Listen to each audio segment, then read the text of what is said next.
Fix ஆயிடுச்சா? Tamil மேட்ரிமோனிக்கு thanks சொல்லணும். எனக்கும் தான் தேங்க்ஸ் சொல்லணும். 26 வருஷத்துக்கு முன்னாடி இதே தமிழ் மேட்ரிமோனி மூலமா தான் இவ அம்மாக்கும் கல்யாணம் பண்ணேன். கல்யாணம்னாலே தமிழ் மேட்ரிமோனி தான்.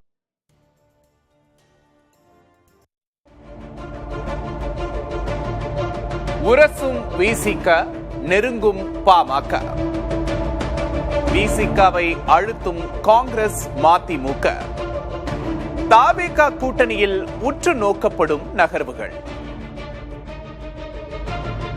உரசும் விசிக, நெருங்கும் பாமக. விசிகவை அழுத்தும் காங்கிரஸ், மதிமுக. தாவேகா கூட்டணியில் உற்று நோக்கப்படும் நகர்வுகள். தனது கூட்டணியை கட்டமைக்க தாவேகா முயன்று வரும் நிலையில் தாவேகா கூட்டணி நகர்வுகள் கவனம் பெறுகின்றன.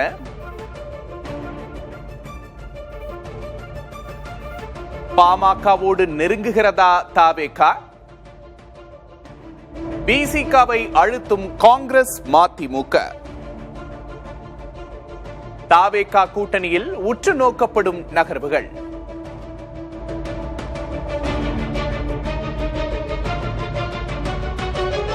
விசிகவை அழுத்தும் காங்கிரஸ், மதிமுக.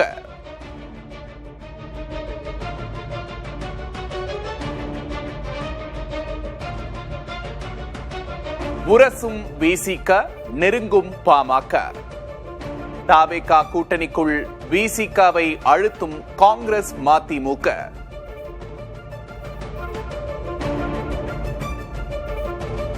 தாவேகா கூட்டணியில் விசிக இல்லை என்கிறார் திருமாவளவன். தாவேகா கூட்டணி ஆட்சியில் அங்கம் வகிக்கிறது விசிக.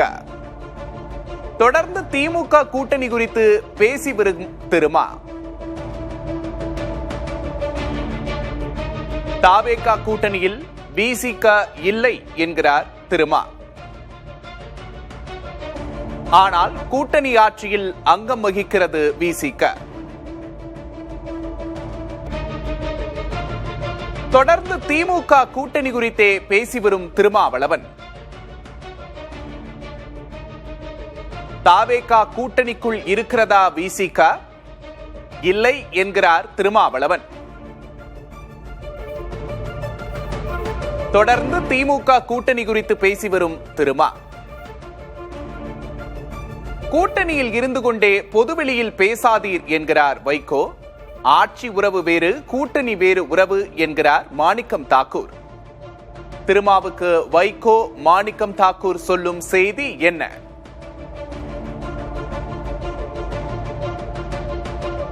ஆட்சி வேறு, கூட்டணியுறவு வேறு அல்ல என்கிறார் மாணிக்கம் தாக்கூர்.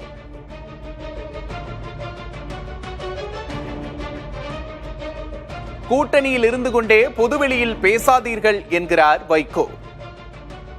ஆட்சி உறவு வேறு, கூட்டணி உறவு வேறு அல்ல என்கிறார் மாணிக்கம் தாக்கூர். திருமாவுக்கு வைகோ, மாணிக்கம் தாக்கூர் சொல்லும் செய்தி என்ன?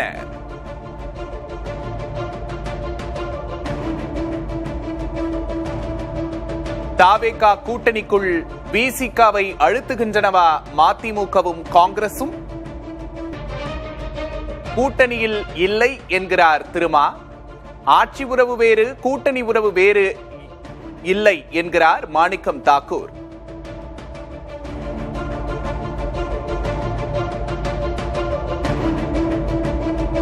சமூக நீதி கணக்காய்வு குறித்து அரசை பாராட்டுகிறார் அன்புமணி ராமதாஸ். நட்புறவு பாராட்டுகிறார்கள் தாவேகா, பாமக தலைவர்கள். சமீபத்திய அன்புமணியின் சந்திப்புகளும் இந்த நெருக்கத்தை வெளிக்காட்டுகின்றன. எதை நோக்கி செல்கிறது தாவேகா கூட்டணி? உரசும் விசிக, நெருங்கும் பாமக. இது தொடர்பாக பத்திரிகையாளர் சுவாமிநாதன் நம்முடைய இணைகிறார். அவரிடம் பேசலாம். வணக்கம் சுவாமிநாதன். உரசும் விசிக, நெருங்கும் பாமக பெருஞ்செய்தியை பார்க்கிறோம். இந்த பின்னணியை எப்படி புரிஞ்சுக்கிறது? சமீப நாட்கள்ல பாமக தாவேகாவிடம் நெருங்கி வருவதை நம்மளால பார்க்க முடியுது. என்ன நடக்குது? நிச்சயமாக பாமக தமிழக வெற்றி கழகத்தை நெருங்கித்தான் வருகிறது. அதைத்தான் நம்ம புரிந்து கொள்ள வேண்டியிருக்கிறது. சமூக நீதி கணக்காய்வு எடுக்கப்படும் என்று சொன்ன போதே உடனடியாக பாட்டாளி மக்கள் கட்சி அதை வரவேற்றதிலிருந்து ஒவ்வொரு சூழல்களையும் அவர்கள் நெருங்கி வர்றாங்க. விடுதலை சிறுத்தைகள் கட்சியை பொறுத்தவரை அவர்களுக்கு ஒரே ஒரு நிலைப்பாடு தான், பாஜக பாமக இருக்கிற அணியில் இடம்பெற மாட்டோம். அவர்கள் தேர்தலுக்கு முன்பிருந்தும் பலமுறை இது சொன்ன ஒரு விஷயம்தான். பட் தமிழக வெற்றி கழகத்தை பொறுத்தவரை பாமகவிடமும் ஒரு சிநேகம் தொடர்கிறது, பாமகவும் இவர்களிடம் சிநேகம் காட்டுகிறது. பதிலுக்கு இங்கிருந்தும் ஒரு சிக்னல் கிடைக்கத்தான் செய்கிறது, இல்லாமல் இல்லை. அப்ப நீங்க எண்ணிக்கையின் அடிப்படையில் பார்த்தால் விடுதலை சிறுத்தைகள் கட்சியை விட கூடுதல் சட்டமன்ற உறுப்பினர்களும் பாட்டாளி மக்கள் கட்சிக்கு இருக்கிறாங்க. அப்ப அந்த அடிப்படையில பாட்டாளி மக்கள் கட்சி தங்களுடைய நிரந்தர அரசியல் லாபம் என்பதையும் கணக்கெடு செய்யறாங்க. ஏற்கனவே அதிமுகவோடு தேர்தலை சந்தித்தாங்க. அதிமுகவுக்கு அது ஒரு பெரிய லாபத்தை தந்தது. வட மாவட்டங்கள்ல கணிசமான எண்ணிக்கையில் அதிமுக ஜெயித்தது. ஆனா பாட்டாளி மக்கள் கட்சிக்கு அது பெரிய வெற்றியை தரல. இப்ப நீங்க பாட்டாளி மக்கள் கட்சியிலும் உள்கட்சி குழப்பங்கள்லாம் தீர்ந்து அப்பாவும் மகனும் ஒன்றிணைந்திருக்காங்க. சோ இப்ப இந்த சூழல்ல கட்சியை இன்னும் பலப்படுத்த வேண்டிய தேவை அவர்களுக்கு இருக்கு. அப்ப இன்னைக்கு இயல்பாகவே தமிழக வெற்றி கழகத்திலும் ஒரு 35% வாக்கு வங்கி இருக்கு. அதெல்லாம் பாமகவையும் அவர்களை நோக்கி ஈர்க்கிறது ஒன்று. இன்னொன்று, தொல் திருமாவளவன் அவர்கள் தொடர்ச்சியான அவருடைய நிலைப்பாட்டில் அவர் தெளிவாகத்தான் இருக்கிறார் என்றுதான் தெரிகிறது. நீங்க அவர் இணைந்து கொண்டார், கூட்டணிக்குள் வந்தார். அதே நேரத்தில் இது ஆட்சியில மட்டும்தான் பங்கு, அந்த அளவுதான் அந்த உறவு, அந்த ஆதரவு நிலைதான் அது அப்படிங்கிற நிலைப்பாடுதான் அவர் தொடர்ந்தே சொல்லி வந்தார். அண்மையில உங்கள் தொலைக்காட்சி நடத்திய ஒரு டிஜிட்டல் தொடர்பான ஒரு சந்திப்பில் கூட அவர் அதை தெளிவுபடுத்தி இருந்தார். நான் ஆதரவு தானே கொடுத்திருக்கிறோம், எப்பொழுது வேண்டுமானாலும் இந்த ஆதரவை திரும்ப பெற்றுக் கொள்ள முடியாதா என்றெல்லாம் அவர் அதுல கூட கருத்தை பேசியிருந்தார்.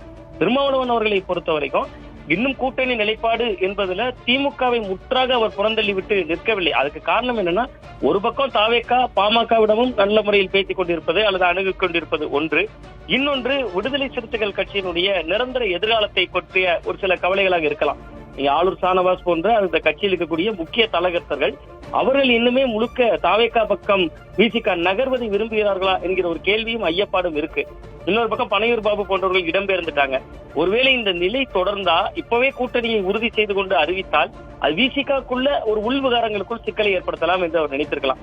இது ஒரு பாதுகாப்பான ஆட்டம் திருமாவளவன் அவர்களுக்கு. நான் அந்த பக்கமும் இல்ல இந்த பக்கமும் இல்ல என்கிற கருத்தை சொல்வது. பட் இதுல பெரியண்ணன் மனப்பான்மையோடு காங்கிரஸ் போன்ற கட்சிகள் தலையீடு செய்யறாங்க. அந்த இடம் விசிகாவினுடைய அரசியல் எதிர்காலத்தை கொஞ்சம் சிதைப்பதற்கான ஒரு வாய்ப்பு இருக்கு அப்படின்னு தான் பாக்குறேன். காங்கிரஸ் மதிமுக மாறி விசிக திமுகவை கம்ப்ளீட்டா கட் ஆஃப் பண்ணாம தொடர்ந்து ரெண்டு பக்கமும் நாங்க இருக்கோம் அப்படிங்கிற மாதிரியான ஒரு ப்ரொஜெக்ஷனை கொடுக்கறாங்க. அது அவங்களுக்கு ஒரு சேஃப் கேம் அப்படிங்கிறது சொல்றீங்க. கூடுதல் விவரங்களுக்கு நன்றி சுவாமிநாதன்.